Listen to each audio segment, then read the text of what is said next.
তাড়াতাড়ি নাও, আমি স্নান করতে যাবো। কি গো, জানলা দিয়ে তো কে মুখ বাড়ালো? ও ঘরে তো বাবা থাকে, কেউ কি মারবে? ঠিক আছে, তুমি পর্দা টেনে দাও।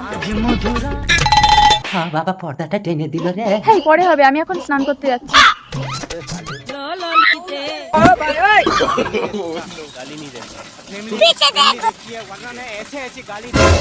কে বাথরুমের উপরে?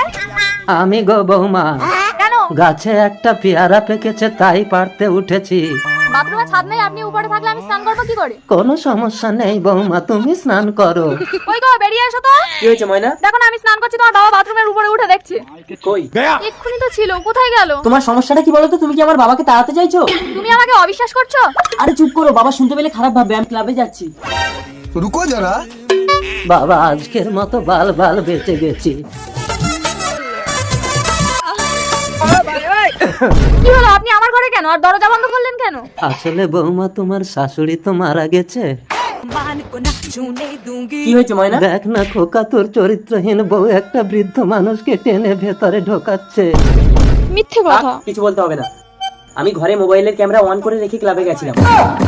খোকা, আমি বৃন্দাবনে চলে যাব। তোমার মতো মানুষ বৃন্দাবনে গেলে বৃন্দাবনটাও অপবিত্র হবে। তার চেয়ে বরং আমরাই বাড়ি ছেড়ে চলে যাচ্ছি। যাস না খোকা, আমি বড় একা হয়ে গেলাম গো।